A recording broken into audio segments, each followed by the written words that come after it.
이 시간 사직동교회에서 심화하신 우리 안민 장로님, 지금은 고신대학에서도 교수로 활동 중이신데, 우리 작년에 우리에게 오셨었는데 이번에 다시 오셔서 귀한 말씀 전해 주실 텐데, 여러분 나올 때 큰 박수로 환영해 주시길 바랍니다.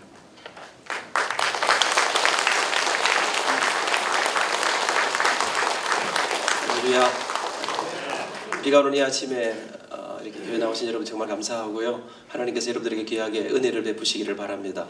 특별히 교회 안 다니는데 오랜만에 이렇게 끌려 나오신 분들 정말 감사하고, 하나님께서 특별히 오셨다는 한 가지 이유만으로 와서 뭐 예수님을 안 믿어도, 잘 안 믿어져도 그냥 와 계시다는 그 한 가지로 하나님께서 여러분들의 일생에, 앞으로의 삶에 은혜와 복으로 채워주시기를 바랍니다. 행복한 교회는 참 좋은 교회입니다. 작년 10월 달에 제가 왔었는데 이렇게 또 한 번 천사람을 초청해 주신 거 보면 교인들이 착하구나, 안 뵐라구나, 뭐 그런 생각이 들어집니다. 이름이 참 좋습니다. 행복한 교회, 아름다운 교회. 우리 목사님도, 박 목사님 착하시죠? 예, 딱 얼굴이 그렇게 쓰여져 있습니다. 그래서 와서 사실 제가 오늘 굉장히 많이 고민했습니다. 오늘 무슨 말씀을 전할까? 제 마음속에 두 가지 마음이 생각이 드는 두 가지 그 주제가 있었는데, 뭘 할까 제가 계속 고민하다가 와서 결정했습니다. 행복한 교회. 그래서 두 가지 중에 하나의 제목이 행복한 삶으로의 초대, 뭐 이런 제목인데, 오늘 제가 여러분과 함께 행복한 교회, 그래서 행복한 삶으로의 초대 이래도 되겠고, 행복한 교회로의 초대, 그런 마음, 그런 그 주제를 가지고 제가 말씀을 한번 잘 될는지는 모르겠지만 한번 전해보겠습니다. 오신 분들, 특별히 처음 오신 분들, 교회가 뭐 하는 곳인가, 그런 이야기들. 이 교회는 예수님에 관한 이야기, 예수님을 따라가는 사람들의 이야기로 가득한 이 성경이 사실 그런 것입니다. 그래서 오늘 어떤 삶이 행복한 인생인가, 안민은 정말 행복한 사람인가, 어떤 인생이 정말 행복한가, 이런 것들을 여러분과 함께 나눌 수 있으면 참 좋겠습니다. 사실은 제가 그런 말씀드리지 않아도 이 세상을 살아가는 모든 사람들의 마음속에 공통된 소망, 바람, 기대, 꿈, 그렇기 때문에 그게 무엇일까요? 잘 살고 싶다, 멋지게 살고 싶다, 성공하고 싶다. 그래서 내가 세상의 모든 사람이 부러워하는 행복한 인생을 살고 싶다. 이 세상에 누구도 행복하고 불행하게 살고 싶은 사람은 아무도 없습니다. 다 멋지고 아름답고 행복한 인생을 꿈꾸며 살아가고 있습니다. 그래서 사람들은 생각합니다. 그럼 내가 어떻게 하면 행복할까? 어떻게 하면 내가 성공할까? 그래서 그 나를 성공으로, 행복으로 이끌어줄 것들을 생각하고, 그것들을 정리하고 연구하고, 이것을 갖기 위해서 우린 최선을 다해서 그렇게 달려가고 있습니다. 저도 물론 그런 사람 중에 한 사람입니다. 그런데 여러분, 제가 생각해 봤습니다. 지금은 우리나라가 정말 세계에서 가장 잘 사는 나라고, 비행기만 타면 못 갈 곳이 없고, 젊은이들도 젊은 아이들이 벌써 몇 살 되기도 전에 배낭여행을 떠나고, 이제는 세계를 꿈꾸고 정말 멋진 그런 미래를 꿈꾸고 행복을 향해 달려갈 만한 그런 때겠다. 그런데 여러분, 제가 자라던 어린 시절 우리나라는 정말 가난하지 않았습니까? 필리핀보다 우리가 훨씬 못 살았으니까요.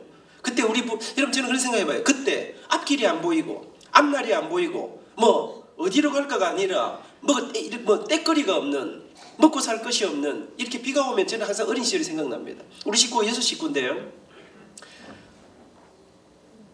아침에 우산이 다 떨어진 우산 2개밖에 없어요.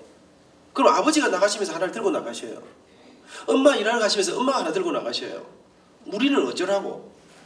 학교 가야 되는데. 지금 생각해보면요, 집집마다 식구들 맞춰서 우산이 귀했습니다.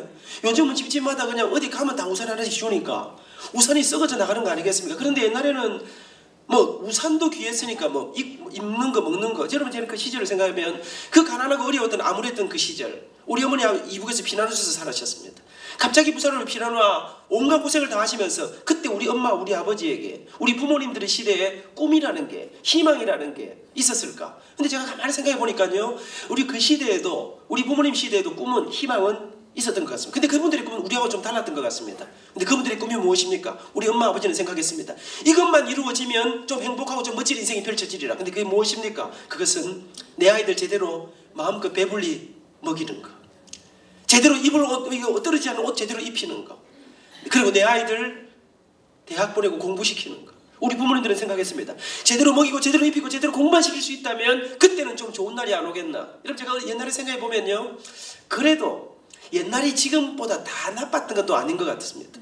요즘은 아이들이 고3 되면요, 밤 11시 돼야 집에 옵니다. 안 된다 그래도 공부 좀 하는 애들은 또 새벽 1시, 2시까지 공부합니다. 그리고 아침에 6시에 일어나서도 학교를 갑니다. 그렇게 열심히 공부하고 공부에 치여 사는데, 그렇게 하면 공부를 다 잘하면 얼마나 좋겠습니까? 그래 하는 것도 공부를 다 잘하는 게 아닙니다. 어디로 가는지 모르고 의아에 잠도 못 자고 걸어가고 있는 애들이 많습니다. 근데 여러분 옛날에 우리 때는요. 공부를 좀 해도 그렇게 무모하게 그렇게 많이는 안 했습니다. 우리가 오후 4시 5시쯤 되면 학교 갔다 집에 옵니다. 그러면요. 옛날에는 이제 동네에 그 아파트도 없었고 땅들이 넓은 땅들이 많았습니다. 그러면 동네 아이들이 전부 다 동네 한가운데 넓은 마당에 이제 한 5시 정도 어슬렁어슬렁 모입니다. 그러면 그때부터 막 신나게 놉니다. 뭐 하고 놉니까? 축구공도 하나 제대로 없을 때니까 주로 뭐 자연을 통해서 놉니다. 뭐 땅 따먹기 이런 거 합니다. 줄 꺼가지고 코피 터져가면서 한 평도 못 가져가지만 그래도 진짜로 우리가 정말 그 땅의 주인이 되는 것처럼 정말 열심히 놉니다. 근데 여러분 그렇게 딱 신나게 놀다 있으면 해가 집니다. 해가 지면 엄마 아버지가 이제 아이들 불러옵니다. 어머니들이 보통 시가 춘수야 밥 먹으러 와라. 그러면요 코피 터지게 따놓은 땅 쳐다도 안 보고 이제 한 놈 두 놈 들어갑니다. 근데 마지막에 끝까지 남는 애들이 있습니다. 걔들은 엄마가 일하러 가서 부르러 오지 않는 아이들입니다. 근데 우리도 김이 샜습니다. 친구들 다 들어갔습니다. 배도 고픕니다. 집에 가자. 집에 가서 배가 고프니까 부문 열고 들어가서 먹을 걸 뒤집니다. 그런데 여러분 냉장고도 없고 아무것도 없던 시절 아닙니까? 아무리 뒤져도 먹을 게 없습니다. 물 한 모금 마시고 나와 밤늦게 들어오실 우리 어머니를 기다립니다. 그런데 여러분 그렇게 습관적으로 매일마다 이렇게 부엌을 뒤지는데 어느 날 부문 열고 들어가니까 천정에 이 줄이 하나 있는데 그 누런 소굴이 하나가 걸려 있어요. 누런 천이 덮여 있습니다. 뭘까? 군줄려고 열어보니까 그 안에는 시커먼 개떡이라고 아시는지 모르겠어요. 입에 물면 밀귤 같은 게 막 입에 걸리는 거친 빵입니다. 그게 우리가 먹었던 유일한 간식이었습니다. 밥풀떼기 드득 붙은 고구마가 엄마가 새벽에 밥에 저렇고 배고플 때 먹어라. 그게 우리가 먹을 수 유일한 간식이었습니다. 지금은 어떻습니까? 지금은 냉장고에 먹을 게 썩어져 나가는 거 아닙니까? 입는 옷은 어땠습니까? 저는 어느 날 우리 집안이 어려워지면서 1년에 옷 2벌에도 입고 자랐습니다. 추석에 한 벌, 설에 한 벌. 그것도 무지 싸구려 옷이었죠. 한 번 빨고 나면 다시는 펴지지 않는 그런 옷이었습니다. 지금 이 옷은 어떻습니까? 이게 폼이 안 나서 그렇지 비싼 옷입니다. 여러분 우리나라가 세계에서 최고로 좋은 옷을 만들어 입고 사는 거 아십니까? 주거 환경은 어땠나요? 요즘 아파트 한 70평 되면 화장실 몇 개입니까? 3개 혹 많으면 4개 이렇게 되지요. 그럼 밤에 자되려면 고민이겠죠. 이리 갈까 저리 갈까 차라리 돌아갈까. 여러분 옛날에는요 화장실 이 아파트가 없었으니까 화장실 집안에 있는 집이 거의 없었습니다. 참 제가 생각해보면 우리 집도 그랬고 우리 교회도 그랬어요. 화장실은 또 잘 보이는 데 있지 않습니다. 근거마에 안 보이는 데 구석에 있습니다. 밤 되면 고민이라 우리 화장실에 전구가 없었습니다. 그럼 밤이면 어쩝니까? 엄마 같이 가요. 혼자 갔다 와라. 같이 가자. 뭐 심한 자식 그래 겁이 많아 어디에 쓰겠노? 혼자 갔다 와. 같이 가요. 엄마 손을 끌고 갑니다. 들어가면서 엄마 가면 안 돼요. 근데 엄마는 아들 열어놓고 가버립니다. 여러분 왜 어머니 손을 그렇게 끕니까? 달걀 귀신 나기 때문에 그랬어요. 옛날에는 왜 달걀 귀신을 했는지 모르겠습니다. 여러분 지금은 이렇게 잘 살게 되는데 입는 거 먹는 거 주거 환경 여러분 이제 그 모든 것이 우리 엄마 아버지가 바라던 그래 여러분 지금 먹는 게 얼마나 우리나라가 좋습니까? 입는 게 얼마나 좋습니까? 집들이 얼마나 좋습니까? 여러분 그런데 이 모든 게 다 이루어졌습니다. 우리 엄마 아버지는 그랬지요. 이것만 이루어지면 먹고 살만하면 그때는 좋은 날이 올 기다. 그런데 우리 어머니 아버지 시대 그분들이 정말 목숨 걸었던 게 그게 무엇입니까?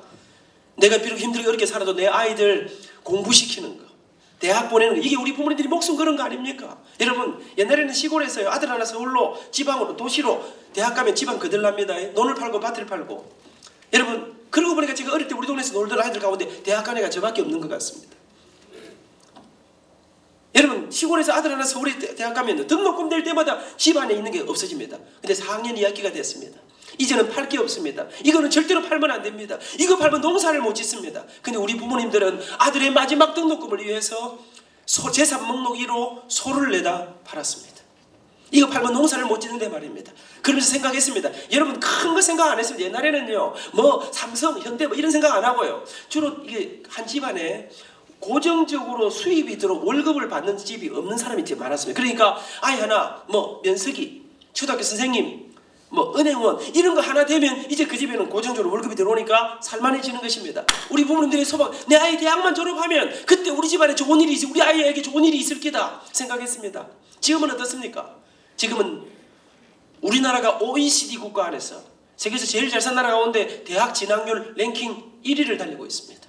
이제 우리 부모님들이 바라던 모든 게 다 이루어졌습니다. 이제 우리 부모님이 받는 모든 게 제대로 먹이고 제대로 입히고 제대로 공부시키는 이 모든 게 다 이루어져. 그런데 여러분 이게 웬일입니까? 우리 부모님들은 생각했습니다. 그때가 되면 좋은 날이 멋지고 행복한 날이 오리라. 근데 이게 웬일입니까? 정말 부자가 됐는데 말입니다. 공부도 다 그렇게 많이 했는데 말입니다.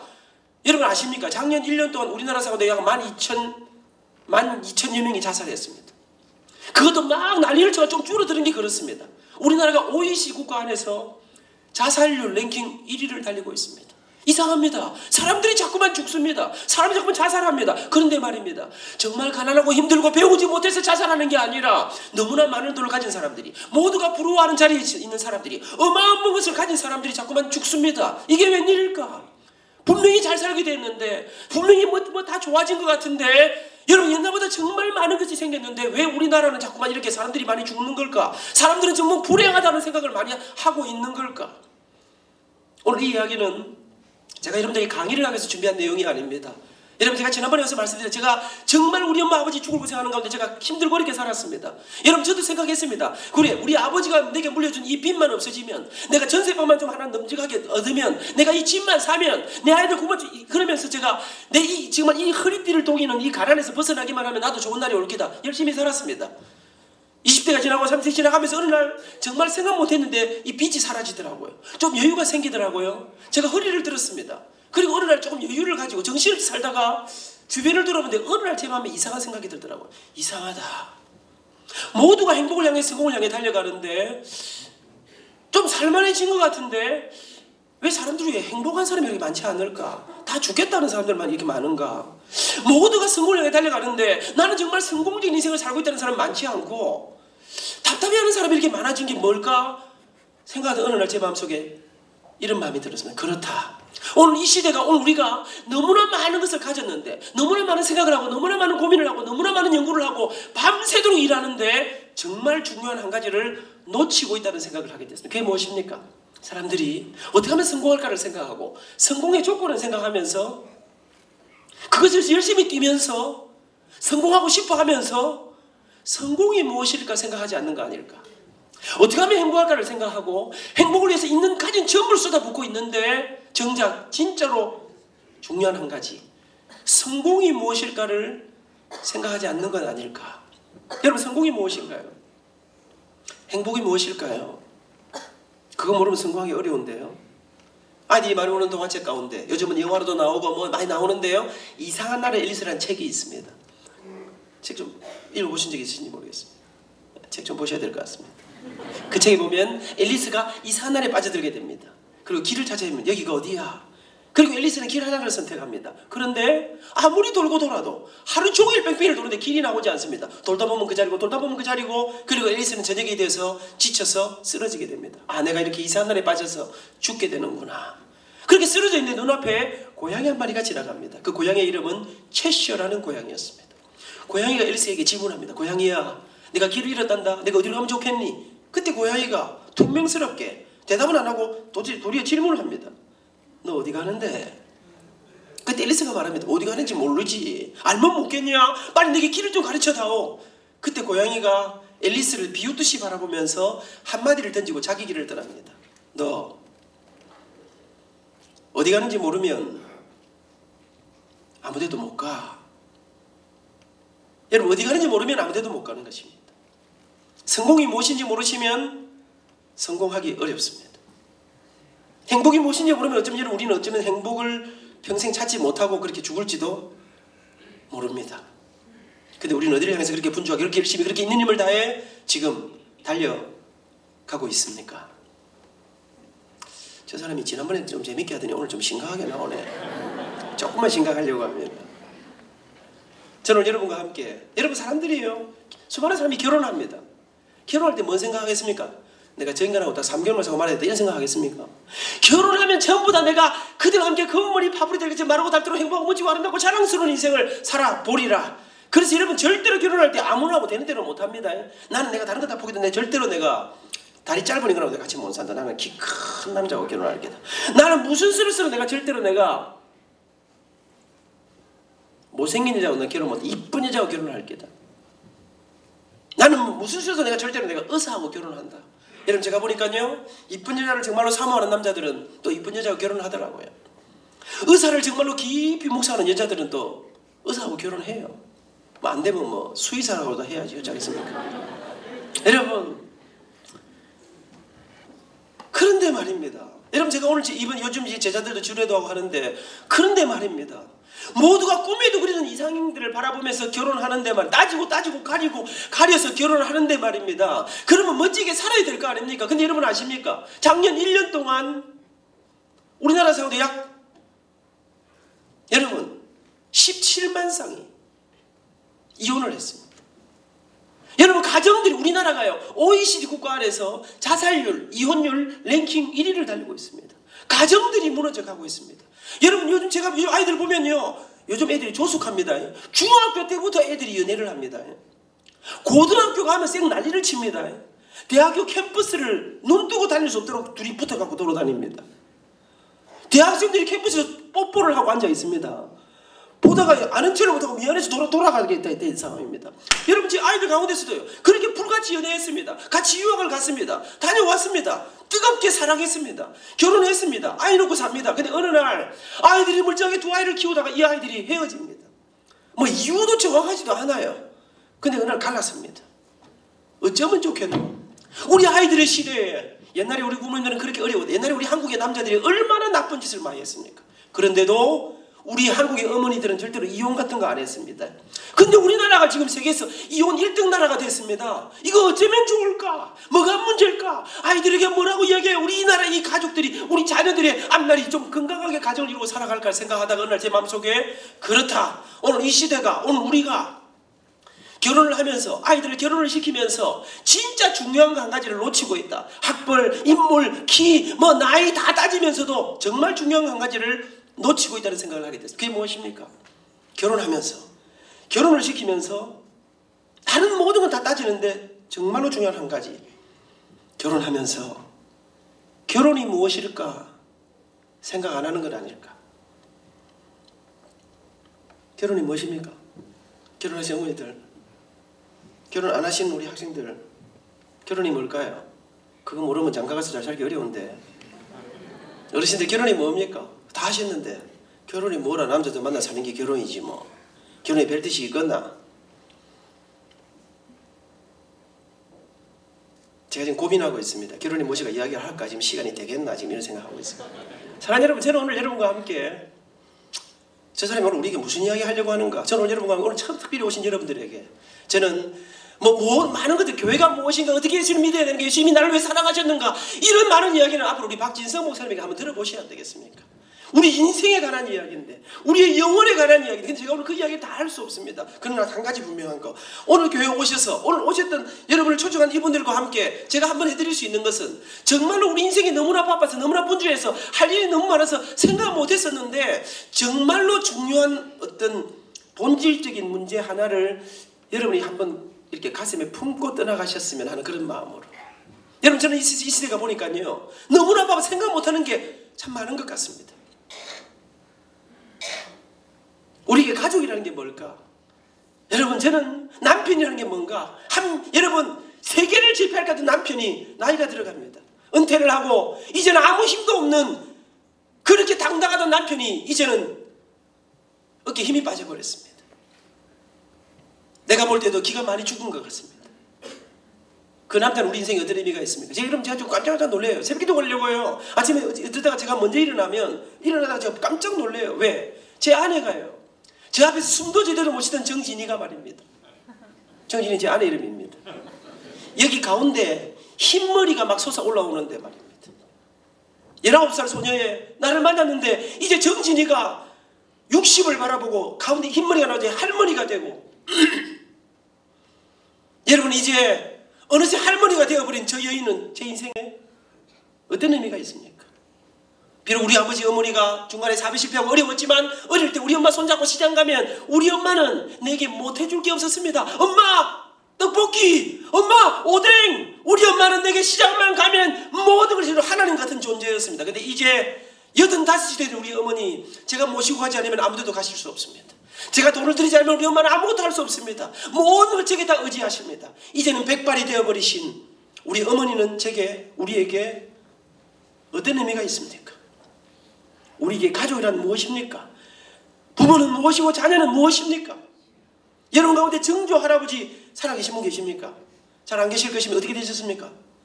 행방불명 되셨습니까? 이제 다 소천하셨습니다. 근데 여러분 아십니까? 상상도 못하셨겠지만 곧 조만간에 반드시 우리가 고조 할머니, 고조 할아버지가 되신다는 사실입니다. 저는 34살에 장로가 되었습니다. 25살에 교수가 되었습니다. 나는 정년퇴직 이런 거 없다고 생각하고 살았습니다. 근데 이제 나는 내가 60이 될 줄 몰랐습니다. 제 가슴에 20살의 피가 끓고 있습니다. 그런데 이제 제가 지난 10월 달에 왔다 가고 11월 달에 11월 3일 날 제가 할아버지가 됐습니다. 여러분 저는요 전철을 탑니다. 그럼 요새 불편해요. 나는 그래서 안 앉습니다. 왜? 앉아있는데 아주머니가 타요. 그럼 제가 벌떡 일어나려다가 생각해보니까 저 아줌마 내보다 나이가 많은가? 생각해보니까 나보다 나이가 많지 않을 것 같아요. 나는 저 사람이 아줌마처럼 생각하고 빨리 내가 자리를 비게 될 것 같은데 저 아줌마는 나를 볼 때 이 늙은 아저씨가 왜 나한테 자리를 비켜 이럴까 싶어서 내가 그래서 앉기 불편합니다. 그래서 안 앉습니다. 그냥 서서 갑니다. 사랑하는 여러분, 우리 인생에 세월이 가고 있습니다.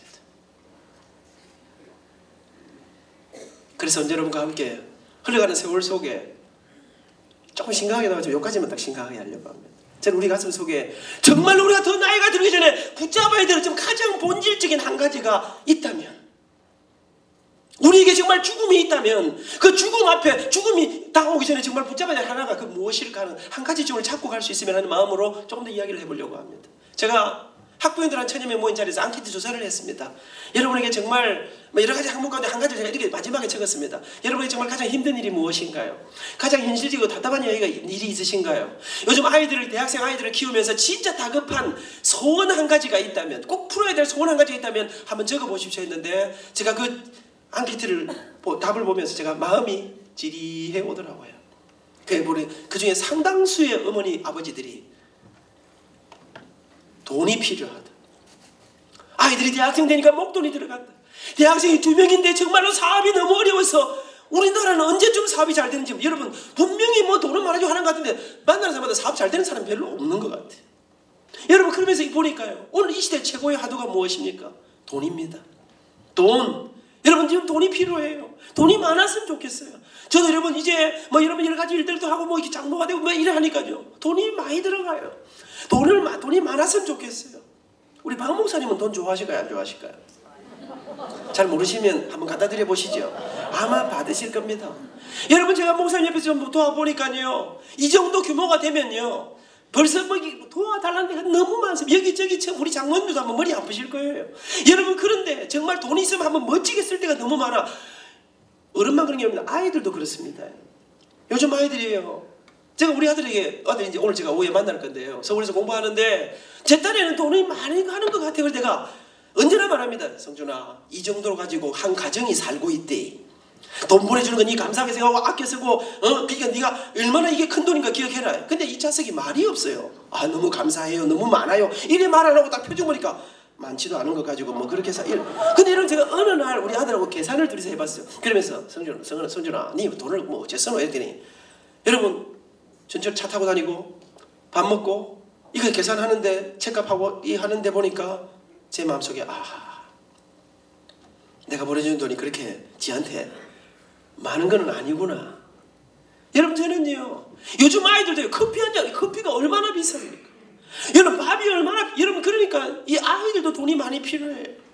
여러분 어른아이 할 것 없이 돈이, 오늘 이 시대 최고의 화두가 돈입니다. 누구나 다 돈을 많이 벌고 싶어 합니다. 근데 여러분, 젊은 여러분, 제가 살아보니까 돈 많이 버는 일은 절대로 쉬운 일이 아니에요.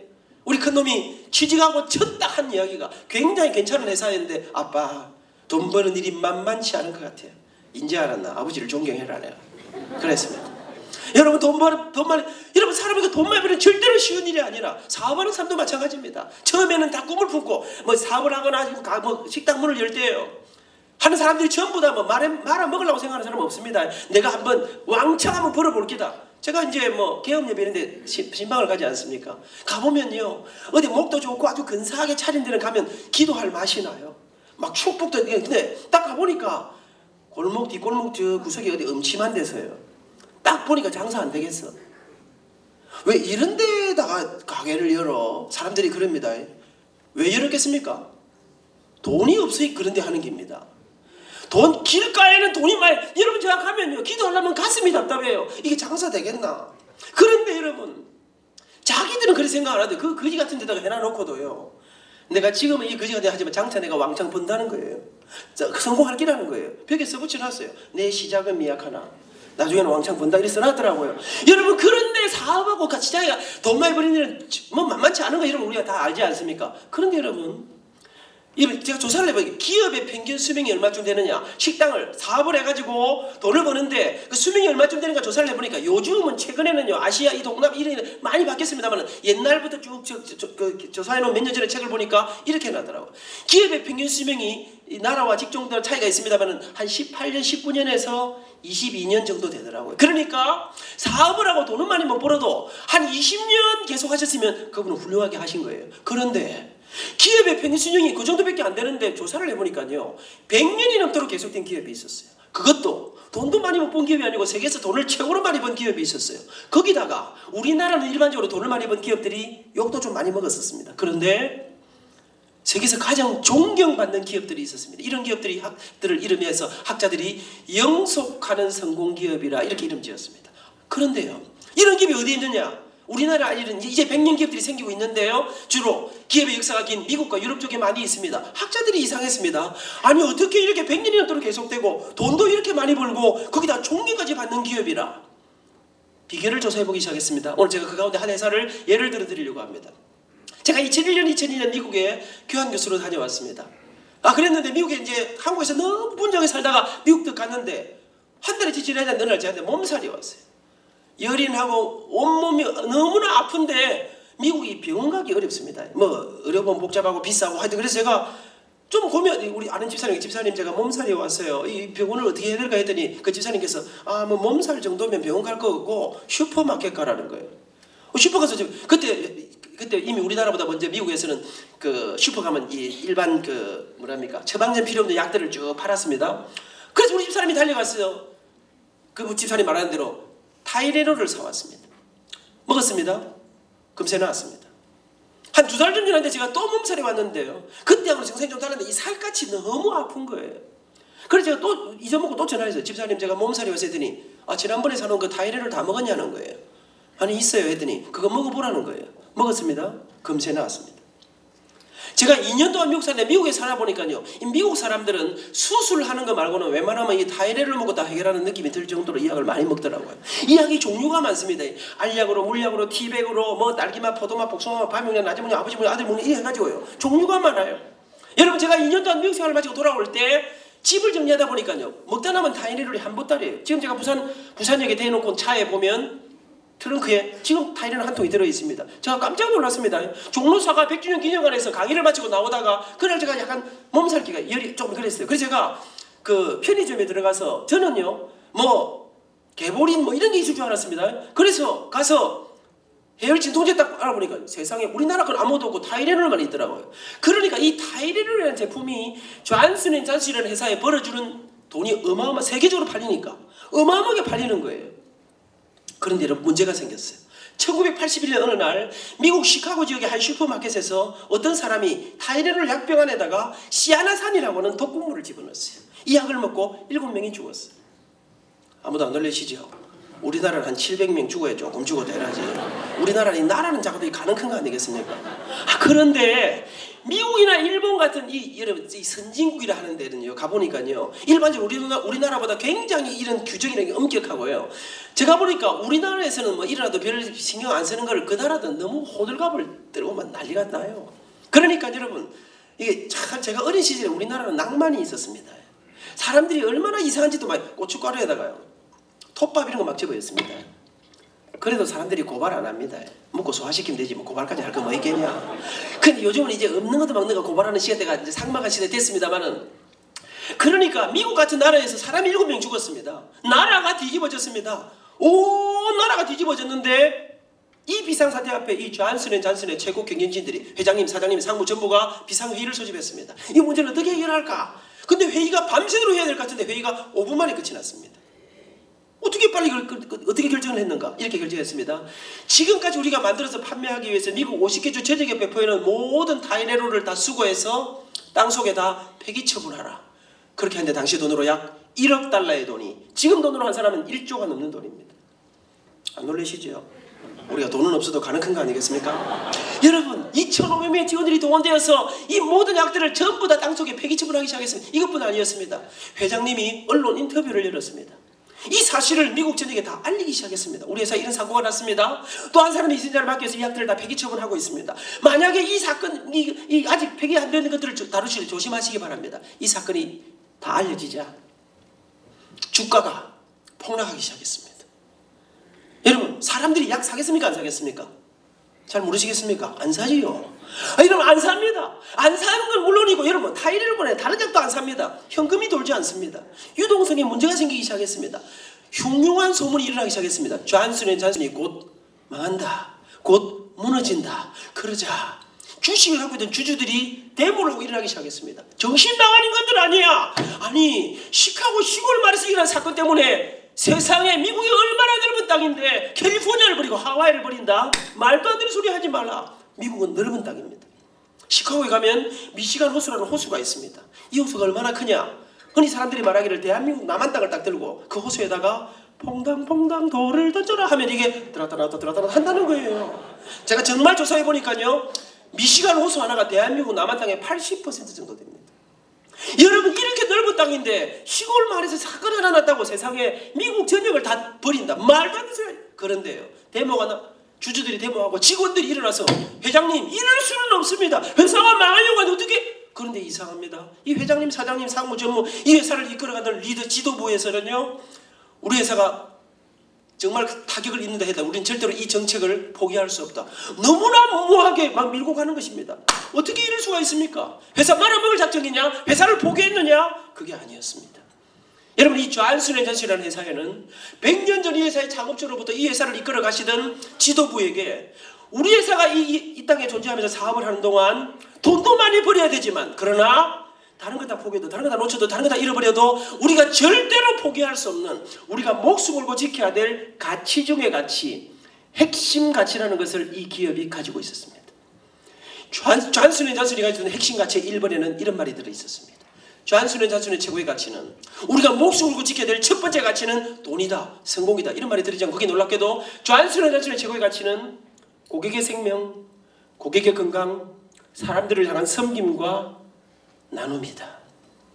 그런데 여러분, 더 놀랍게도 이 존슨&존슨뿐 아니라 세계에서 가장 오래되고 가장 돈을 많이 벌고 가장 존경받는 영속하는 성공기업들을 다 조사해 보니까 놀랍게도 이 모든 기업들은 한결같이 핵심 가치를 가지고 있었습니다.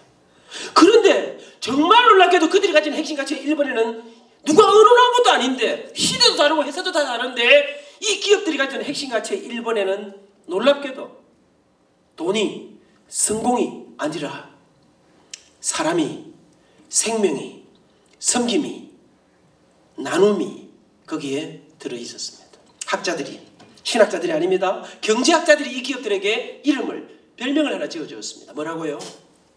비전 기업이라. 무슨 말입니까? 돈을 따라간 기업이 아니라 꿈을 따라간 기업이라는 말입니다. 성공을 따라간 기업이 아니라 그보다 더 큰 가치를 붙잡고 나갔는데, 참 이상하게도 돈보다 더 중요한 걸 붙잡고 나갔는데 그들에게 돌아보니 거기에는 보람도, 구원도, 명예도, 기쁨도, 돈도, 성공도 함께 따라오더라는 것입니다. 그러면 존슨&존슨은 어떻게 되었습니까?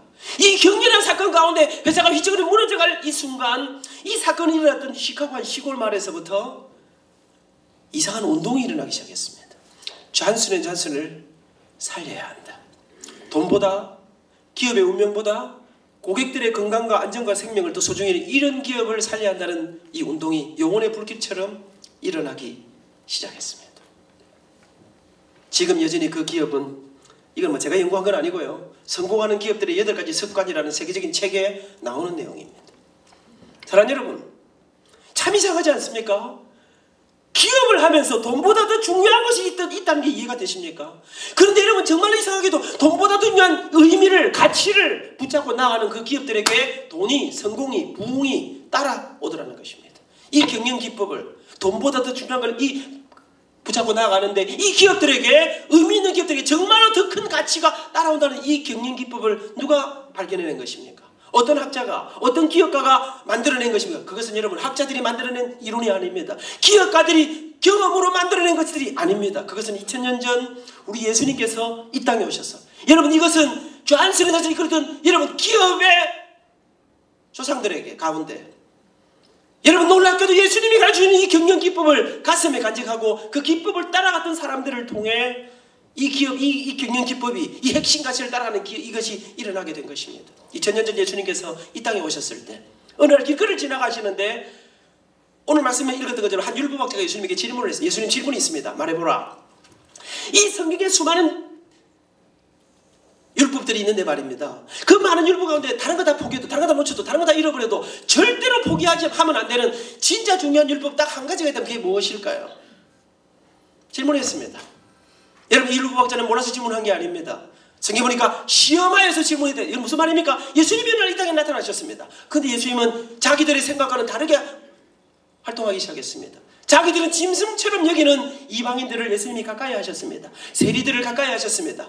여러분, 안식일 날이었는데 병자들을 고쳐주셨습니다. 이 사람들이 볼 때 범접할 수 없는 예수님의 거리 가운데 뭔가 자기들의 권위를 무너뜨려가는 이 예수님에게 시비가 걸고 싶었습니다. 고민하다가 묘수를 하나 떠올렸습니다. 그래, 이 질문을 하면서 율법학자는 생각했을 것입니다. 절대로 대답 못할 게다. 욕 좀 보시라.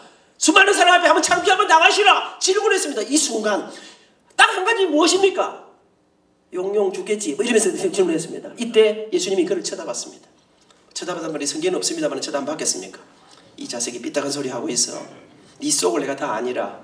여러분, 저는 이 순간, 그리고 그에게 대답하죠. 저는 이 순간, 이 율법학자와 이 질문과 예수님의 답변 짧은 순간에 저는 예수님이 어떤 생각을 하셨을까? 뭐라고 답할? 그런데 상상해 봅니다. 율법학자가 누굽니까? 교회 오래 다닌 사람입니다. 율법학자가 누굽니까? 성경 많이 본 사람입니다. 율법학자가 누굽니까? 뭐 말씀대로 사람 제법 그래 하는 사람이. 그런데 예수님께서 말씀하십니다. 네가 알고 있는 그 모든 거 다 놓쳐도, 네가 생각하고 성공하던 그 전통들 다 잃어버려도 네가 정말로 붙잡아야 될 딱 한 가지를 내가 가르쳐주마. 그러면서 예수님께서 하신 말씀이 오늘 읽었던 성경 본문입니다. 내가 네게 가르쳐주마. 네가 붙잡아야 될 한 가지가 바로 이것이다. 첫째는 내 마음을 다하고 목숨을 다하고 뜻을 다하여 주 너의 하나님을 사랑하라. 둘째도 그와 같으니 내 이웃을 내 몸과 같이 사랑하라. 이 두 계명이 모든 율법과 선지자의 강령이다. 이 난민교수 이야기하고 예수님 말씀입니다. 오늘 처음 오신 여러분, 제가 특별히 여러분에게 가르쳐드립니다. 이 성경 전체를 딱 한 단어로 요약하라. 무엇입니까? 사랑입니다. 이 사랑에 두 가지가 있어요. 1번은 하나님 사랑, 2번은 이웃 사랑, 생명 사랑. 여러분, 진정한 성공을 꿈꾸십니까? 성경은 말합니다. 예수님은 말씀하십니다. 네가 진짜 멋진 인생을 살고 싶으냐? 네가 붙잡아야 될 딱 한 가지를 말해주마. 그것이 사랑이다. 근데 1번은 내 마음을 다하고 목숨을 다하고 뜻을 다하여 주 너의 하나님을 사랑하라. 둘째도 같으니 내 이웃을 내 몸과 같이 사랑하라. 저는 오늘 마지막으로 이 두 가지 이야기를 정리하고 오늘 말씀을 맺으려고 합니다. 여러분, 우리가 붙잡아야 될 1번, 이건 오늘 처음 오신 분들 우리 모두가 다 그렇습니다. 우리 앞에서 1번이 무엇인가? 사랑이. 이 사랑의 1번이 무엇입니까? 예수님께서 말씀하십니다. 내 마음을 다하고 목숨을 뜻을 다해 하나님을, 주 너의 하나님을 사랑하라. 하나님을 사랑해야 합니다. 여러분의 인생에 다른 것 다 놓쳐도 정말 붙잡아야 될 딱 한 가지가 있다면 그것이 무엇이냐? 우리의 가진 전부를 다해 하나님을 사랑하라. 저는 이거 설명할 자신이 없습니다. 이 설명 전문가가 박진성 목사님이십니다. 그거를 평생 하신 분이 우리 박 목사님이십니다. 처음 오신 여러분, 전문가 이야기 한번 들어봐야 안 되겠습니까? 지금부터 그럼 박 목사님이 말씀하시는 건 안 되겠고, 다음 주일 11시 그래, 내 비전문가 이야기는 들어봤으니까 전문가 이야기를 한번 들어보고 내가 앞날을 결정하마. 적어도 그 정도는 돼야 우리 인생에서 고민하는 분 아니겠습니까? 여러분들에게 지난 20년 동안 행복한 교회와 함께 걸어오셨던 그분의 말씀을 한번 들어보기를 권유해 드립니다. 제가 뭐 잘 모르는 사람, 저는 그런 거 잘 모르는 사람. 그런데 제가 한 가지 말씀드리면 하나님을 사랑하는 이유가 무엇이냐? 사실은 우리에게 하나님을 사랑하신 예수님의 말씀이 무엇이냐? 사실은 그 하나님이 우리를 너무 사랑하셨습니다. 이 성경 전체를 한 단어에 요약하면 사랑이라 했습니다. 이 성경 전체를 딱 한 구절에 요약할 수 있습니다. 그게 오늘 처음 오신 여러분 제가 특별히 가르쳐드리는 길입니다. 요한복음, 다른 거 몰라도 괜찮습니다. 요거만 알면 성경을 반은 아는 길입니다. 요한복음 3장 16절이라고 하는 성경에는 이 성경 전체를 딱 요약해 놓은 말씀이 나오는데 그게 뭐냐? 이렇게 말씀하십니다. 하나님이 세상을 이처럼 사랑하사 독생자를 주셨으니 이는 저를 믿는 자마다 멸망치 않고 영생을 얻게 하려 하심이니라. 하나님이 세상을 이처럼 사랑하사 독생자를 주셨으니 이는 그를 믿는 자마다 멸망하지 않고 영생을 얻으리로다. 요한복음 3장 16절. 제가 유치부 때 배웠는 노래 아닙니까? 하나님이 세상을 이처럼 사랑하사. 여러분 제가요 여름 성경학교 때 노래대회를 나갔는데 두 곡을 불렀습니다. 첫 곡은 여호와는 나의 목자시니 내게 부족함이 없으리로다. 나로 하여금 푸른 풀밭에 눕게 하시며 잔잔한 물가로 인도하여 주시네. 그리고 제가 하나님이 세상을 이처럼 사랑하사 했는데요. 왜 그랬는지 모르겠어요. 사랑하사 했는데 제가 확 눈물이 나는 거예요. 그래서 제가 노래를 못하고 울었어요. 콩쿨 대회 하다가 울모지 됩니까? 땡 아닙니까? 땡. 그런데 여러분 내가 잊지 못합니다. 오늘 처음 오신 여러분 제가 이래봬도 서울대 성악과 나왔습니다. 여러분 제가요 노래하는 음악 교수입니다. 근데 여러분 제가 그때 하여튼 교회 처음으로 콩쿨대 나갔는데 우리 선생님들이 앞에 앉아갖고요 니는 자세가 노래하다 울면 되나 땡이다 이래 안 하시고요 한참 울고 있으니까 우리 선생님이 안민아 다시 해라. 근데 내가 보니까 그 선생님도 같이 울고 있는 거예요. 와, 성도 여러분 저는 제 지난 날을 돌아보면서 우리 주일학교 선생님들이 그 사람들은 음악도 잘 모르는 사람들입니다. 노래 노자도 내보다 모르는 사람들입니다. 근데 이 선생님들에게 너무나 놀라운 초등학교 3학년짜리 어린아이가 찬송을 부르다가 우는데 그때 만약에 그 선생님이 니는 자세가 노래하다 우는 게 어디 있노? 이라고 땡 했으면 오늘 제가 음악 선생님 못했을 겁니다. 우리 주일학교 선생님들이 같이 울면서 근데 왜 우는지 아십니까? 하나님이 세상을 이처럼 사랑하사 독생자를 주셨으니 사람은 여러분 이 세상의 모든 사람은 다 죽습니다. 죽음의 이유가 죄 때문입니다. 다시 살아날 길이 없었습니다. 여러분 단 한 가지 only one way 하나님께서 여러분 이 죄값은 생명으로만 구할 수 있어요. 그래서 당신은 당신의 하나님께 있는 독생자 예수님을 이 땅에 사람으로 보내셨습니다. 그 예수님이 십자가를 지심으로 생명의 보혈을 우리 위해서 흘려주셨습니다. 그리고 그 피값으로 우리의 죄를 대속해 주시고 그 예수를 믿는 자마다 멸망치 않고 영생을 얻게 하려 하십니다. 여러분 하나님을 사랑을 하셨는데 이 하나님 사랑의 1번이 무엇일까요? 그 하나님의 마음을 알아들이고 그 하나님의 사랑을 가슴으로 받아들이고 여러분 하나님 사랑에 목숨을 다해 사랑하는 게 무엇입니까? 내가 너를 위해서 예수님을 내 아들을 독생자를 보내주었는데 그 예수님이 너를 위해 십자가를 지었는데 그 주님의 놀라운 사랑을 받아들이는 것이 그 주님의 놀라운 사랑을 가슴에 감격하는 것이 그 주님의 놀라운 십자가를 노래하는 것이 하나님 사랑의 1번이라고 저는 믿습니다. 그래서 우리는 주일마다 그 주님의 십자가를 노래하는 것입니다. 그래서 우리는 주일마다 그 주님의 놀랍고 자신 은혜에 대한 감격의 찬양을 하며 주 앞에 나아가는 것입니다. 여러분 저는 뭐 다른 것만 여러분 왜 예배하는가? 여러분 보십시오. 교회 다니는 사람은 다 주일마다 이 날에 이 모여서 예배를 드립니다. 그 이유가 무엇이냐? 예배를 드린다는 것은 하나님의 왕 되심을 주님의 구원자 되심을 그리스도의 주 되심을 고백하는 행위라서 그래서 우리는 예배에 목숨을 거는 것입니다. 사랑하는 여러분 그래서 이 거룩한 주님의 교회를 사랑하며 나아가는 것입니다. 하나님 사랑 1번 그 하나님 사랑을 하는 한 가지만 말씀드린다면 나머지는 다 우리 목사님이 말씀해 주실 것입니다. 기대하시기 바랍니다. 사랑하는 여러분, 두 번째로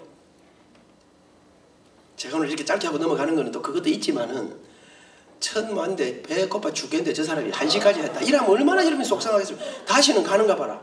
그 내가 또 너무 배고프기 전에 빨리 마쳐야 되니까. 그래서 제가 조금만 하고 넘어가는 겁니다. 무성의하다 이러시면 안 됩니다. 안 되고요. 제가 들을 2번 초청하신데 이제 3번 하는 거 아니면 볼 깁니다. 진짜 좋은 교회인가 아닌가. 농담입니다. 두 번째로 여러분이 사람이 누군가를 좋아하면, 누군가를 사랑하면 내가 좋아하는 사람이 좋아하는 것은 내 생각이, 내 마음이, 내 관심이, 내 헌신이 가도록 되어 있습니다. 저는 생선회를 참 좋아합니다. 생선회를 잘 먹습니다. 그러나 여러분, 제가 제 집사람하고 식당 갈 때는 절대로 횟집에 가지 않습니다. 왜? 제 아내는 사대문안 서울 사람인데 생선 알러지가 있습니다. 연어하고 몇 가지를 빼고 나면 먹으면 몸에서 뭐가 나요. 신랑이라는 게 니는 먹든지 말든지 나는 일편단심 회다. 니는 맛찌개 다시나 먹고 취하라. 그걸 인간이나 할 수 있겠습니까? 그건 인간이 아닌 것입니다. 그래서 그런 이 나쁜 머시마들이 많다는 거 아니겠습니까?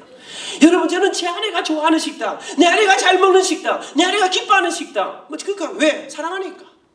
저는 저녁에 8시, 7시 반, 8시 넘어가면 커피 잘 안 마십니다. 그러나 제가 제 아내하고 식당 가면, 제가 몇 년 전에, 작년에 지난 2월 달에 제가 로마와 그 프랑스 파리를 다녀왔습니다. 근데 이번에는 이런 데 좀 많아고 멋진 식당에 못 갔는데요. 지난번에 파리 갔을 때, 와, 여러분, 파리가요. 파리의 음식 문화가 세계 문화유산에 등재가 됐습니다. 파리 음식이 맛있습니다. 파리 음식이 멋집니다. 여러분, 이 하나하나가 예술작품처럼 나오는데요. 근사합니다. 여러분, 진짜 제가 엔조이했습니다. 그런데 문제는 몇 가지 있어요. 왜? 비싸요, 일단. 좀 괜찮은 거 먹으려면. 그 다음에 이게 뭐 이 전체부터 디저트까지 하나하나가 예술작품처럼 나오니까 먹기도 부담스러운데 너무나 아름답게 나와요. 그러니까 이게 시간이 많이 걸려요. 밥 먹으면 7시 반에 들어가면 10시 반쯤 돼야 끝나요. 밤 10시 반이 됐는데 나와야 되는데 제가 카페 한 잔 시킵니다. 왜? 제 아내는 커피를 참 좋아합니다. 제 집사람은 아침에 커피 한 잔, 책 볼 때 커피 한 잔, 오후에 커피 한 잔, 저녁에 커피 한 잔, 자기 전에 한 잔 마시고 푹 자야 되겠다 이러는 사람이 제 아내입니다.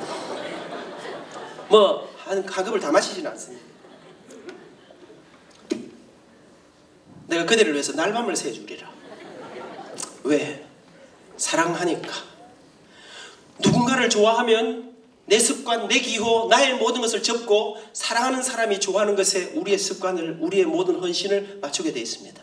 하나님을 사랑하면, 하나님의 은혜가 내 가슴에 들어오면, 그 주님의 은혜로 십자가 예수님이 내 가슴에 들어온 사람들은 하나님이 제일 좋아하시는 것에, 하나님이 가장 기뻐하시는 일에 우리의 생각을, 우리의 헌신을, 우리의 삶을 맞추게 되어 있습니다. 그러면 하나님이 정말 좋아하신 게 뭘까? 다시 말합니다. 이 성경 전체를 딱 한 구절에 요약하면 요한복음 3장 16절이라 했습니다. 이 성경은 다시 한번 읽어드립니다. 하나님이 세상을 이처럼 사랑하사, 제가 목포 가니까 어르신 장로님이시, 이리 말하더라고요. 이리 안 읽고요. 하나님이 세상을 허벌나게 사랑하사. 이게 제대로 오지 않습니까? 이처럼보다 허벌나게 사랑하사. 이 뭐 안 옵니까? 근데 여러분, 제가 사는 이 부산에서는 또 허벌나게를 잘 모릅니다. 어찌 읽느냐? 하나님이 세상을 억수로 사랑하사. 이 말씀을 이 안민에게 적용하면, 하나님이 안민이를 죽도록 사랑하사. 그 하나님이 가장 사랑하신 것은요, 돈이 아닙니다. 사람이었습니다. 생명이었습니다. 영혼이었습니다. 구령이었습니다. 오늘 처음 오신 여러분, 우리의 사랑하는 가족 여러분, 여러분을 그렇게 봄마다 가을마다 들벗고 생나리를 치고 생쇼를 하고 협박하고 하는 이유가 무엇입니까? 하나님을 사랑하면 그 하나님의 사랑을 아직 잘 모르시는 여러분들이 우리의 가슴에 사랑으로 다가옵니다.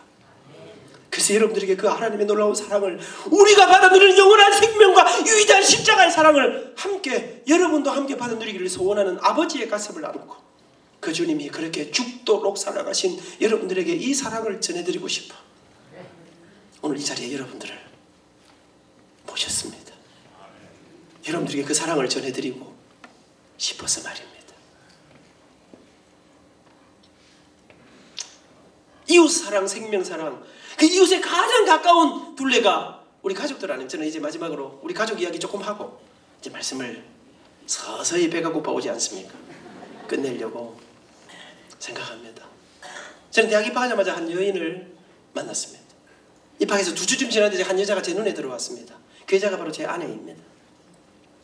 관악산에서 공부를 할 때 언제나 제가 수업시간에 공부를 하면요, 제가 아무리 다급해도 절대로 아무 데나 앉지 않습니다. 정진이 어디 갔노? 딱 보고 정진이 뒷자리에 가서 앉습니다. 공부하다가 계속 언제나 이 여자 신경이 쓰입니다. 여러분, 제가요 그때 잊지 못해요. 머리가 좀 생머리로 머리가 길었습니다. 근데 갑자기 일하다가 내가 툭 보고 있는데 이 여자가 갑자기 확 돌아봅니다.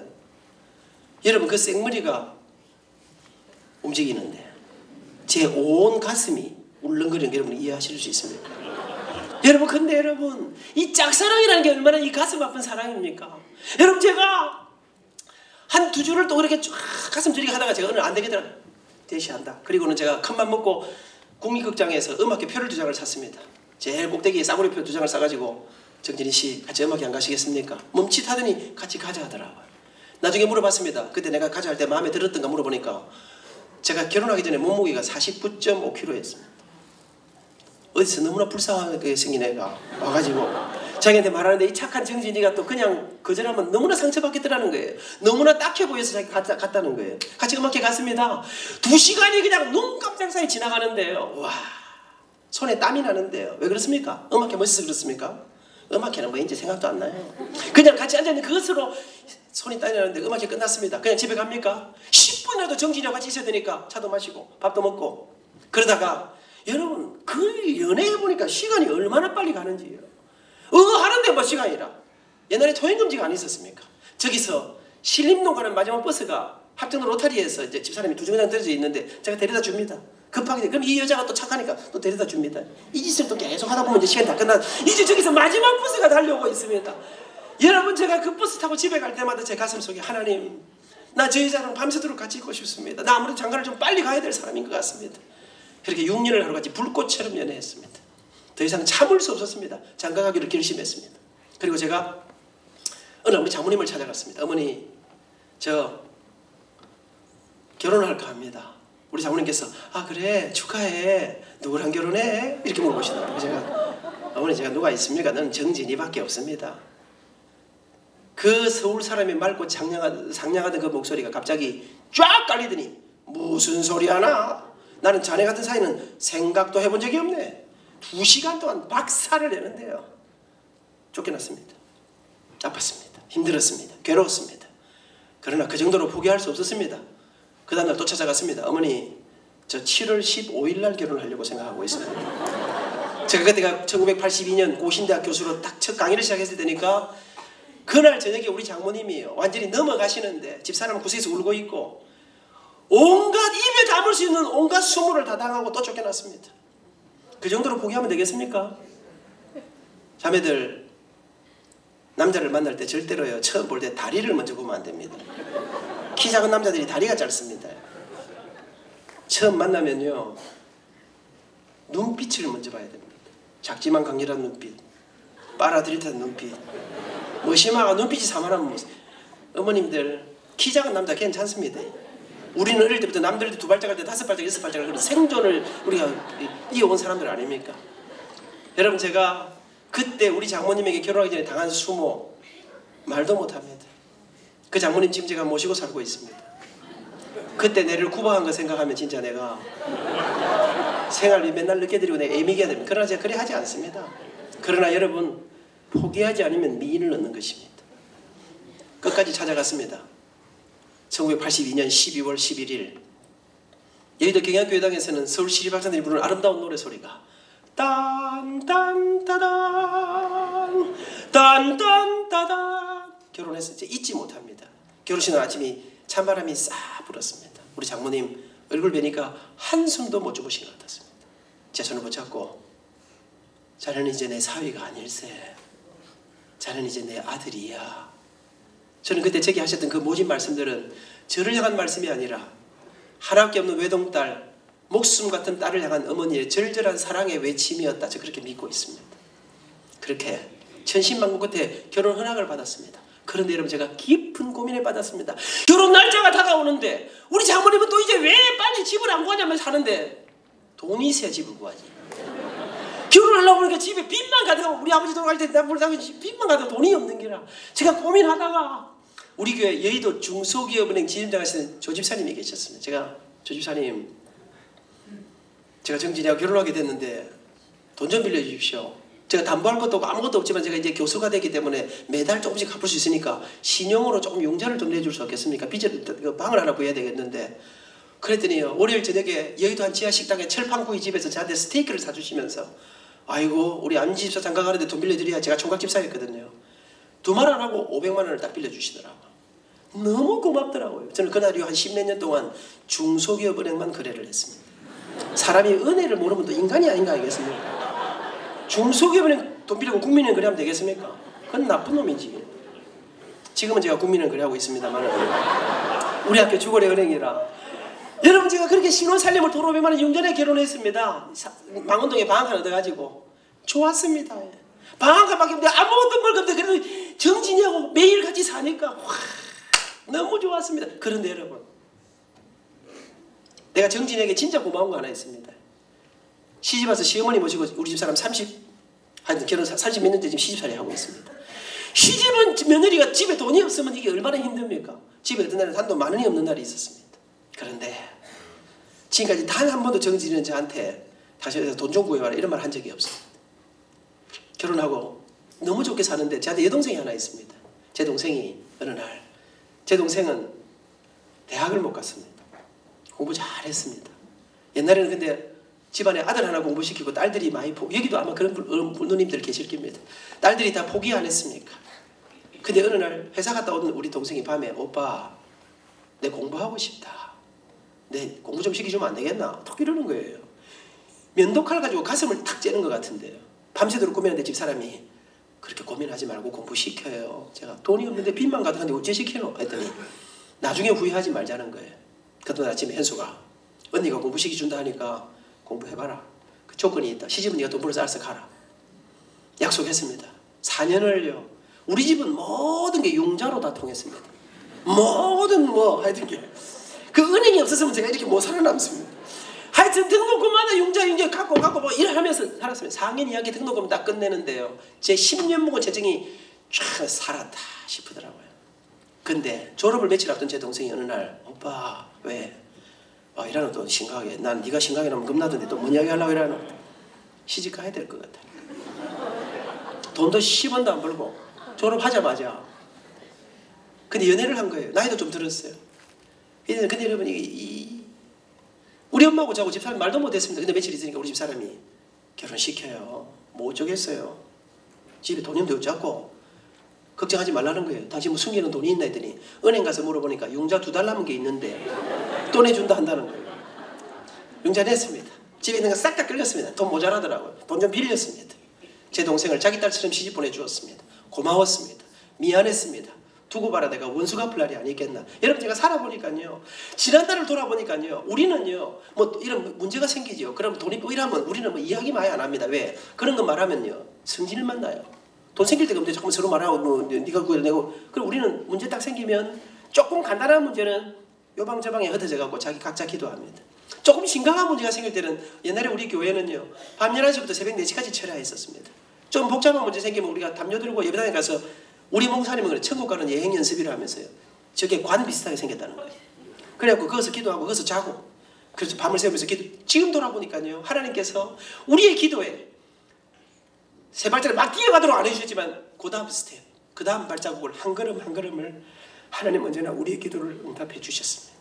그러면서 한 걸음 그런데 조금씩 좋아지기 시작했습니다. 내가 생각도 하지 못한 일들이 상상도 하지 못한 일들이 학교에서 바깥에서 우리가 변하기 시작했습니다. 여러분 난 일생에 우리 아버지 빚이 안 없어질 줄 알았습니다. 아버지 사바다 돌아가실 때 대학교 행도 돌아가셨는데 어느 날 이 빚이 사라지더라고요. 조금씩 좋아지는데 어느 날 우리 처남이 장가를 간다는 거예요. 근데 제 가슴이 뭉클하더라고요. 그때는 그날까지 제가 모아놓은 전 재산을 딱 긁었습니다. 저는 통장에 있는 게 전 재산이 되면 아주 간단하게 모을 수 있습니다. 그래가지고 우리 장모님 다 갖다 드렸습니다. 세월이 몇 년 흘렀습니다. 꽤 빠른 속도로 형편이 좋아지기 시작했습니다. 근데 처남이 하나만 있으면 좋겠다면 또 하나 더 있었습니다. 둘째 처남이 또 장가를 간다 그랬습니다. 저는 그때까지 모은 돈을 싹 다 긁었습니다. 뭐 많은 돈은 아니지만 그것은 제가 가진 전부였습니다. 장모님 다 갖다 드렸습니다. 왜 그랬을까요? 처남들이 이뻐서 그랬을까요? 그 친구들은 마음에 안 드는 게 많았습니다. 그러나 그대가 내게 전부로 주었습니다. 나도 그대에게 전부로 주고 싶었습니다. 저는 지금 돌아보니까요, 아무것도 없는 마이너스에서 시작해서 함께 울며 한 걸음 한 걸음 우리 주님, 우리 가정의 주인 되시지 인도하시는 그 길 속에 여기까지 와 세월이 흘렀습니다. 저는 우리 어머니, 우리 장모님 두 분 다 어느 날 우리 처남들이 다 외국으로 떠나게 되면서 우리 어머니가 서울에 혼자 되시게 됐습니다. 제 가슴 속에 저는 아버지 용돈을 한 번도 못 드려봤습니다. 고생만 하시다가 대학교 4학년 때 세상 떠나셔서 제가 우리 아버지를 생각하면서 내가 내 아내를 인생을 바친 우리 어머니를 내가 모셔야 되겠다 생각하고 제가 장모님을 부산에 모셨습니다. 한 집에 사돈끼리 모아놓으면 더 머리 복잡한 거 아니겠습니까? 그래서 학교 밑에 아파트를 하나 빚을 내가 샀습니다. 그것도 다 갚았습니다. 두 어머니를 모시고 삽니다. 부담은 있습니다. 한 달이 얼마나 빨리 가는지 돌아서면 한 달이고 돌아서면 한 달이 이렇습니다. 생활비 드릴 날이 너무나 빨리 다가옵니다. 그러나 여러분 저는 그렇게 믿습니다. 우리 부모님들은 그 어려운 시절에 우리를 부담으로 느끼지 않으셨습니다. 우리 어머니 아버지들은 우리를 목숨 걸고 키워주셨습니다.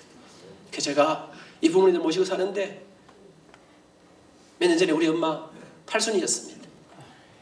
팔순잔치하는 날 10분의 목사님이 오시고 우리 어머니 친구 권사님들이 다 모이시고 가족들이 모여서 잔치를 끝내면서 제가 어머니 백권사님 어머니 생신인데 제가 축가 한마디 해야 안 되겠습니까?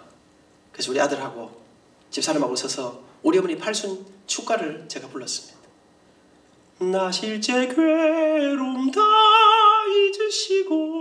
잊으시고 기르실 제 밤낮으로 애쓰는 마음 진 자리 마른 자리 갈아뉘시며 손발이 다 닳도록 고생하시네. 하늘 아래 그 무엇이 높다 하리요. 어머님의 사랑은 가히 없어라. 어려서 난 꼭 걸러주시고 자라선 문기되어 기다리는 맘 알을싸 그릇될싸 자식 생각에 고우시더니 마위엔 주름이 가득 땅 위에 그 무엇이 넓다 하리요. 어머님의 희생은 가히 없어라. 우리 어머니가 우시더라고요. 헤어지는 사람들한테 마이크를 잡으시더니 감사하지요. 과분하지요. 내 눈물의 기도를 들으시고 내 인생 노년에 이렇게 은혜를 베푸신 살아계신 우리 하나님, 내 아들에게 내 손주들에게 우리 하나님이 함께해 주심을 내가 이제 여한이 없습니다. 우리 어머니가 행복하시다 합니다. 비록 20년 넘은 아파트에서 제가 잘해드리지 못하지만 어머니 모시고 살면서 우리 어머니가 행복한 우리 장모님 그 이듬해 제가 서울 힐튼 호텔에서 팔순잔치 해드렸습니다. 원래 처남들하고 셋이서 3분의 1씩 나눠 내기로 했는데 제가 딱 돈 계산할 때 제가 다 냈습니다. 처남들이 엄청 좋아하는 것 같았습니다. 우리 어머니 거기 때문에 제가 다 해드리고 싶었습니다. 우리 장모님이 제가 부산에 모셨는데 뭐 조그만 아파트에 넉넉하게도 못 해드립니다. 우리 장모님이 행복하시다 합니다. 두 권사님이 하나님의 은혜가 저는 돈은 많지 않습니다. 그런데 우리 두 어머니가 행복하시다 합니다. 제가 아들 둘이 있습니다. 우리 아들들은 저한테 좀 불만이 있었습니다. 저한테 맨날 아빠 우리는 왜 맨날 이렇게 오래된 아파트 살아? 아빠는 왜 맨날 중고차만 타? BMW 괜찮은데 요새는 벤츠도 싸다는데 뭐. 제가 어릴 때부터 이놈들이 외국에서 약간 제가 살고 이래 놓으니까 이 물을 먹어가지고 자꾸만 그래서 제가 오늘 안 되겠다고 제가 가르쳤습니다. 성은아, 성준아, 아빠는 말이다. 이거보다 더 큰 집은 앞으로 내 돈 주고 내가 안 살라고 생각한다. 이거보다 더 좋은 차는 내가 내 돈 주고 이 정도는 얼마나 좋은 차고. 왠 줄 아니? 아빠가 대학 교수가 돈 얼마를 벌어가지고 할머니 모셔야지. 왜 할머니 모셔야지? 너희 둘이 공부시키려면 돈이 얼마나 많이 드노? 거기다가 아버지가 교회 장로님 아니가 11조, 감사헌금, 건축헌금 이런 건 기본이고 예수님 재림할 때까지도 헌금 종류가 늘면 늘지 뭐 줄기야 하겠냐. 근데 아버지가 장로님인데 신앙은 좀 부족하지만 내가 체면은 또 있는 사람 아니겠나. 그러니까 조금씩 하면서 살아야 돼. 가난한 제자들 좀 도와주고 장인도 좀 뭐 해. 근데 아버지가 좋은 집 다 사고 좋은 차 다 사면 그런 거 못하는 거 아니겠네. 그래서 아버지는 이 정도로 만족하고 살라고 생각한다. 근데 성은아, 성준아, 솔직히 말하면 아버지도 좋은 집에 살고 싶대. 솔직히 말하면 아버지도 너 멋진 차 타보고 싶다. 근데 내가 좀 기다리려고 생각한다. 언제까지? 네가 사줄 때까지 내가 기다리려고 생각한다. 안색이 안 좋아지네.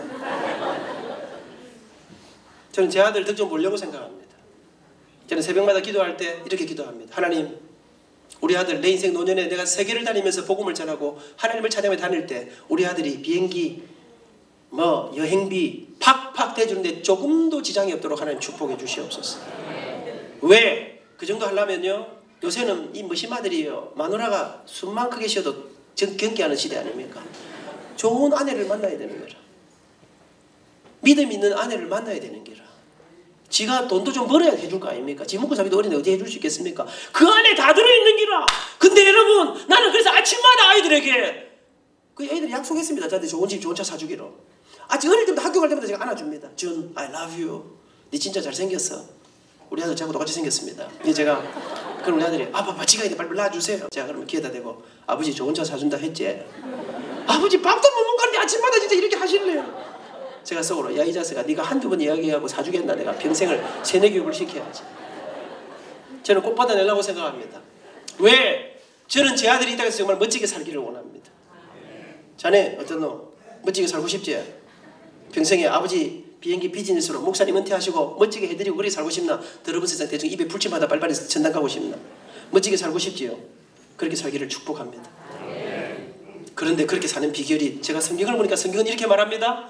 내 부모를 공경하라. 그리하면 내가 내게 준 땅에서 잘되고 장수하리라. 제 아들이 잘되는 비결, 자네가 그렇게 사는 비결, 부모님에게 잘하면 우리 아들이, 근데 내 아들이 복받는 비결이 무엇입니까? 내한테 좋은 집 사주고 좋은 차 사주고 잘해주는 기라. 그래서 저는 어릴 때부터, 근데 여러분 말하는 대로 됩니다. 꼭 마친다 하더니 계속하고 있다. 이제는 정리를 하십시다. 막 이런 날은 그죠? 집에도 안 가고 밥도 굶고 하면 안 좋겠습니까? 근데 그러면 또 처음 오신 분들이 다시는 가는가 봐라 이럴까 싶어서 그래 하지 마시기 바랍니다. 여러분 그냥요 권하면 구역구역 오시는 게 좋습니다. 여러분 제 아들, 제가 이 이야기하고 마무리합니다. 제가 책을 냈는데요, 제 책 제목이 행복 콘서트예요.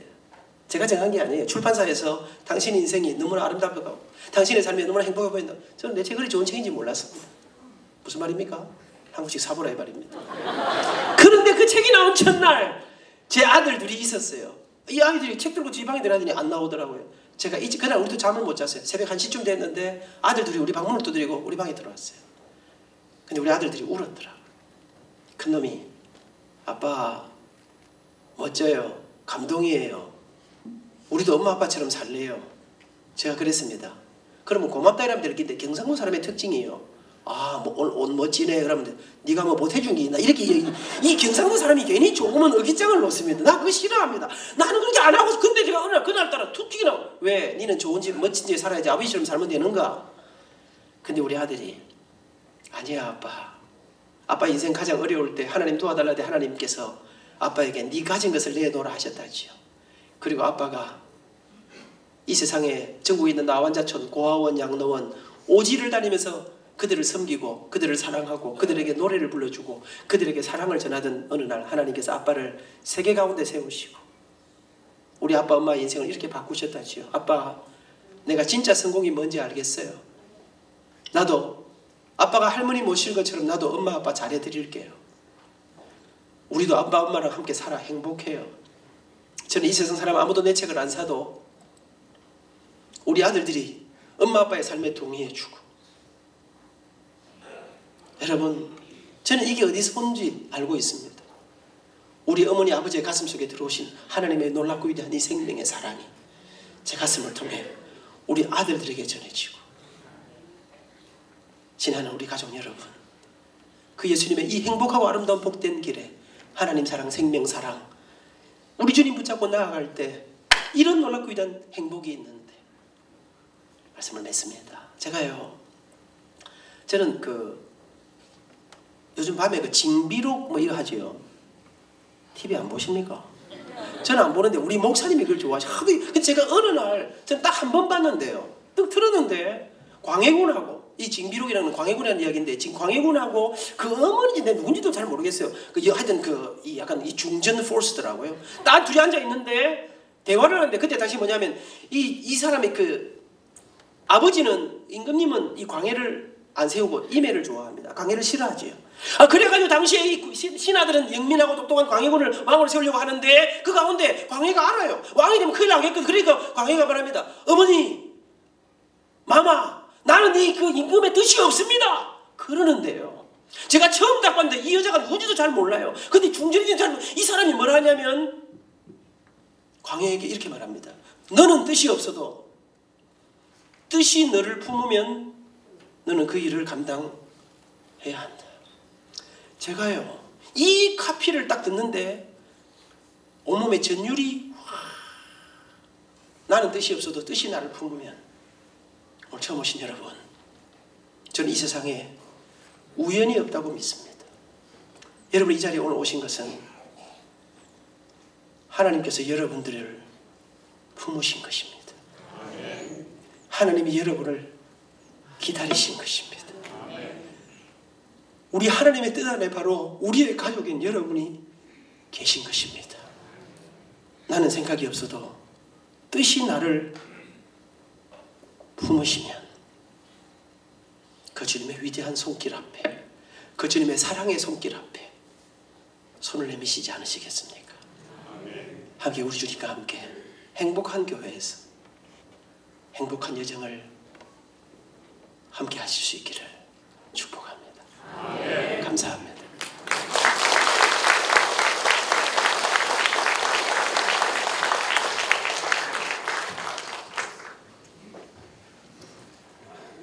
작년에도 오셔서 저희들에게 좋은 말씀을 전해주셨는데요. 오늘도 좋은 말씀 전해주신 장로님에게 여러분 다시 한번 박수해 주시기 바랍니다.